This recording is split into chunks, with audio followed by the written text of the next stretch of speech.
Hello friends, नमस्ते विद्यार्थी मित्रों। આપણે આપણા વિડીયોને આગળ વધારીએ। Standard 9 unit 7 adolescent speaks. તો અહીંયા દિલશાદને કહે છે કે તમે આટલા દિવસ સુધી, મિસ્ટર બક્ષી કહે છે કે તમે આટલા દિવસ સુધી શું કર્યું? તો દિલશાદ કહે છે કે મેં જુદી જુદી ક્રીમો વાપરી।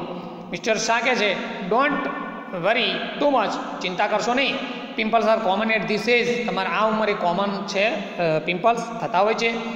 દે આર શ્યોર ટુ ગો, ચોક્કસ રીતે જતા રહે છે। દિલશાદ કે બટ હાઉ, કઈ રીતે? આઈ એમ ટાયર્ડ ઓફ એપ્લાઇંગ ક્રીમ, હું જુદી જુદી ક્રીમો વાપરીને ખૂબ જ થાકી ગઈ છું। કઈ રીતે જાય છે મને સમજાવો દો। Mister Shah don't get carried અવે બાય ધ એડ્સ, તમે સમસ્યાઓ કેરીડ અવે બાય ધ એડ્સ, જુદી જુદી એડવર્ટાઇઝથી તમે એનાથી ભૂલવાઈ ન જાઓ, જુદી જુદી એડવર્ટાઇઝમેન્ટથી ભૂલવાઈ જશો નહીં, કશું થશે નહીં। Better consult a skin specialist, તમે સ્કિન સ્પેશિયાલિસ્ટને તમે મળી લો। દિલશાદ કે thank you sir, thank you sir. એન કરશે doctor Shah here is Antim with question, અહીંયા એક છે, કોણ છે? અંતિમ, પોતાના પ્રશ્ન સાથે અંતિમ છે। ગુડ ઇવનિંગ સર્સ, આઈ એમ અંતિમ ફ્રોમ કવિતા, હું અંતિમ છું કવિતાથી। Mister Bakshi and doctor Shah good evening, what's your question, તમારો પ્રશ્ન શું છે? અંતિમ છે sir can a blood donor acquired HIV, તો બ્લડ ડોનર જે છે એ મિસ્ટર શાહ અને બક્ષી કહે છે કે અંતિમ તારો પ્રશ્ન શું છે? તો અંતિમ કહે છે કે sir can a blood donor acquire HIV, એટલે કે જેને એચઆઈવી હોય એને આપણે બ્લડ આપી શકીએ, ડોનર કરી શકીએ, લોહી આપી શકીએ? મિસ્ટર બક્ષી કે દેટ્સ અ ગુડ ક્વેશ્ચન, આ બહુ સારો પ્રશ્ન કહે। By the way a student like you can not donate a blood, પરંતુ તારા જેવો જે વિદ્યાર્થી જે છે ઉંમરને 18 વર્ષથી નીચેના ઉંમર કોઈ લોહી આપી શકતું નથી। લોહી આપવા માટેની છેલ્લામાં છેલ્લી ઉંમર 18 વર્ષ, ઓછામાં ઓછી, બરાબર? 18 વર્ષથી ઉપરના તમે લોહી આપી શકો છો, નીચેના નહીં। તો અહીંયા મિસ્ટર બક્ષી કહે છે કે ભાઈ તારો પ્રશ્ન સારો છે, પરંતુ તારી ઉંમરના વિદ્યાર્થીઓ લોહી આપી શકતા નથી, બરાબર? એટલે તારે લોહી આપવા વિશે તમારે કોઈ કહેવાની જરૂર નથી, બરાબર? હવે આગળ જોઈએ। અંતિમ છે I know sir that sir I just want to know, પરંતુ મારે જાણવું છે, મને ખબર છે પરંતુ મારે જાણવું છે। Mister Bakshi it is quite safe to donate a blood to an HIV patient, HIV પેશન્ટને લોહી આપવું એ બહુ જ સેફ છે, કોઈ વાંધો આવે એમ નથી।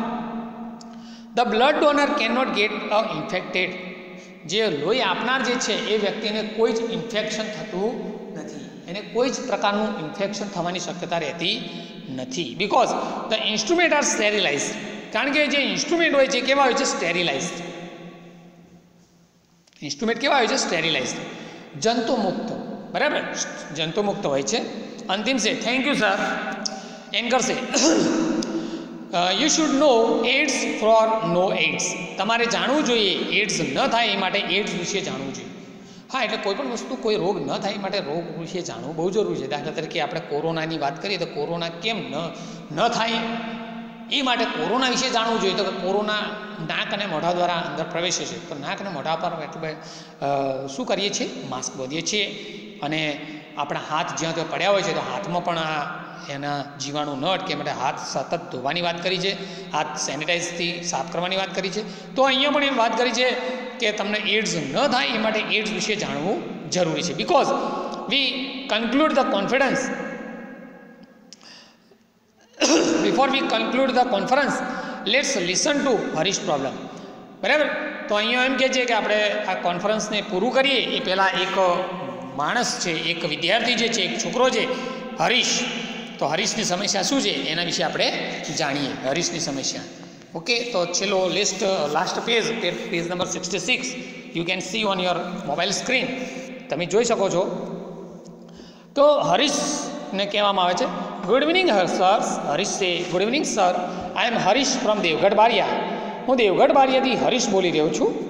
આઈ have habit of chewing a gutka, મને ગુટકા ખાવાની ખૂબ જ ટેવ છે। ચેવિંગ એટલે ચાવવું, ખાવું, ચગળવું, બરાબર? I have a habit of chewing gutka, chewing.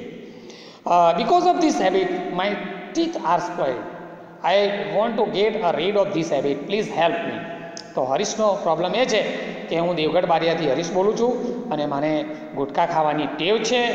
Because of this habit, અને આ ટેવના કારણે માય ટીથ આર સ્પોઇલ્ડ, મારા દાંત ખૂબ જ બગડી ગયા છે.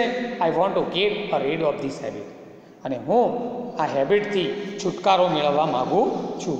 ગમે તે રીતે મને આ ટેવમાંથી મને છુટકારો આપો, એમ હરીશ કહે છે. હવે હરીશને શું આ લોકો સજેશન આપે છે એ આપણે જોઈએ. પ્લીઝ હેલ્પ મી. હરીશ કહે છે કે મને પ્લીઝ મને મદદ કરો. બરાબર. એટલે હરીશને આ લોકો શું સજેશન આપે છે, શું કાઉન્સેલિંગ કરે છે, જોઈએ.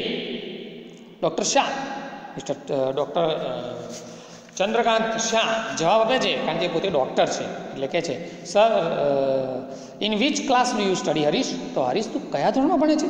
Harish, sir I am class 9 student. હું ધોરણ 9નો વિદ્યાર્થી. તમે પણ ધોરણ 9ના વિદ્યાર્થી છો, એમ હરીશ પણ ધોરણ 9નો વિદ્યાર્થી છે. બરાબર. Doctor Shah, how old is your habit? તારી ટેવ કેટલા વર્ષ જૂની છે? કેટલી જૂની ટેવ છે? કેટલા સમયથી તું આ ગુટખા ખાય છે? હરીશ છે, અબાઉટ 2 years. હરીશને છેલ્લા 2 વર્ષથી આ ગુટખા ખાવાની ટેવ પડેલી છે. Doctor Shah, how often do you chew a gutkha? તમે કેટલી વાર ગુટખા ખાઓ છો? હરીશ છે, 5-6 times a day. 5 થી 6 વાર ગુટખા ખાઉં છું. 5 થી 6 વાર હું દિવસમાં ગુટખા ખાઈ જાઉં છું. Mister Bakshi, that's a terrible. બહુ જ ભયંકર કહેવાય. Now tell me what are your hobbies? તો મિસ્ટર બક્ષી કહે છે કે આ બહુ ભયંકર કહેવાય, અને તું મને કહે કે વોટ આર યોર હોબીઝ? તારી હોબીઝ એટલે તારા શોખ શું શું છે? બરાબર. તારા શોખ શું છે એ તું મને કહે. હરીશ છે, રીડિંગ અ ન્યૂઝપેપર. તો હરીશ કહે છે કે મારા શોખ રીડિંગ ન્યૂઝપેપર વાંચવું, મેગેઝિન વાંચવું, એન્ડ પ્લેઇંગ ઓન તબલા વગાડવા. આ એના શોખ છે. તબલા વગાડવા, છાપું વાંચવું, મેગેઝિન વાંચવું, આ એના શોખ છે. Mister Bakshi, that's a good. ખૂબ જ સરસ કહેવાય.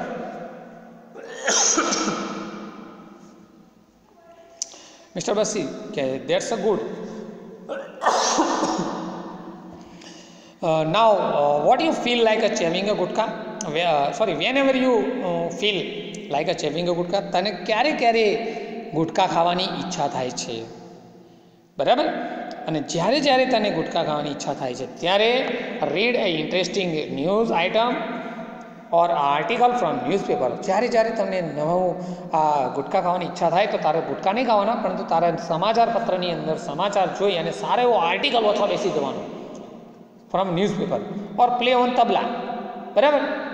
મેગેઝિન કે ન્યૂઝપેપરમાંથી સારો એવો આર્ટિકલ કાઢી અને વાંચવા બેસી જવાનું, અથવા તબલા વગાડવા બેસી જવાનું. બી વિથ યોર ફ્રેન્ડ્સ. તમે તમારા મિત્રો સાથે રહો. Talk to them. તેમની સાથે વાતો કરો. પ્લે સમ ગેમ્સ. કોઈ રમતો રમો ઓફ યોર ચોઇસ. તમારી મનપસંદની કોઈ રમતો રમો. Keep your mind engaged in different activity. તમે તમારી જે એક્ટિવિટી જે છે, જુદી એક્ટિવિટીની અંદર તમે તમારા મગજને વ્યસ્ત રાખો. જુદી એક્ટિવિટીમાં તમારા મગજને તમે વ્યસ્ત રાખો. I am sure you will be able to get a rid of this habit. મને ચોક્કસથી ખાતરી છે કે તમને તમારી આ સમસ્યામાંથી 100% છુટકારો મેળવી જશે.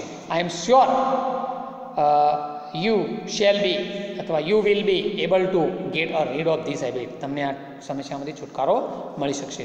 હરીશ છે, થેન્ક યુ. હરીશ કહે છે કે ખૂબ ખૂબ આભાર સાહેબ.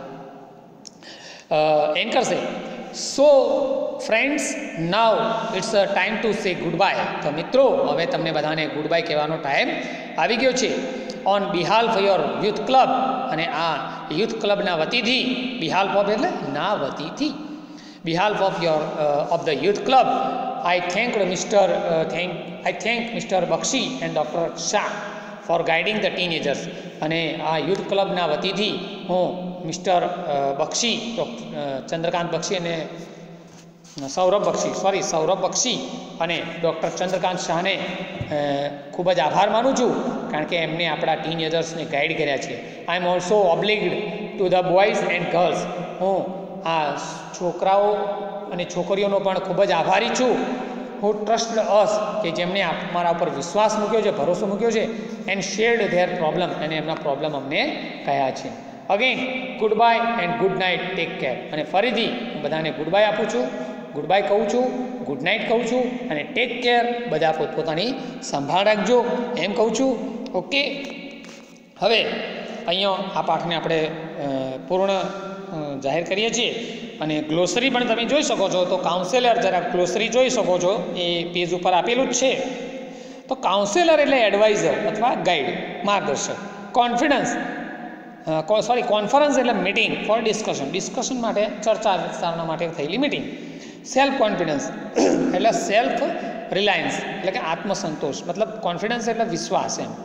ઇનડિસિવનેસ એટલે અનિર્ણય શક્તિ, state of not taking decision easily. Build up એટલે ઇન્ક્રીઝ, સ્થાપિત કરવું. ગોલ એટલે એઇમ, આપણો ધ્યેય.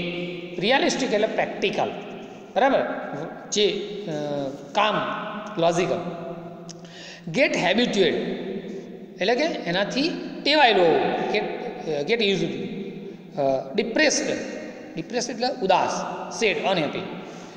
ડિપ્રેશન એટલે ફિલિંગ ઓફ અનહેપીનેસ, ડિપ્રેશન એટલે અસ્વસ્થતાની પરિસ્થિતિ, બરાબર, એટલે કે ખુશી ના હોય એવી પરિસ્થિતિ, દુઃખવાળું વાતાવરણ. બુસ્ટ એટલે અપલિફ્ટ, એન્કરેજ, બરાબર, એન્કરેજ કરવું, ઉત્સાહિત કરવું એમ. એબ્સોલ્યુટલી એટલે કે પૂરેપૂરું, ટોટલી. પિમ્પલ્સ એટલે ખીલ, કે આપણા મોઢા પર સામાન્ય ફોડીઓ જેવું થાય છે. ગેટ રીડ ઓફ એટલે કે કોઈ પણ વસ્તુથી છુટકારો મેળવવો, to be free from. Applied, બરાબર, એટલે રબડ અથવા ટ્રીટેડ વિથ એટલે કે ઉપયોગ કરવો, બરાબર. વેરિયસ એટલે જુદું જુદું, ડિફરન્ટ. ડોનેટ એટલે દાન આપવું. Give forever, give a donation. Get infected એટલે ચેપ લાગવું, ઇન્ફેક્શન થવું એમ.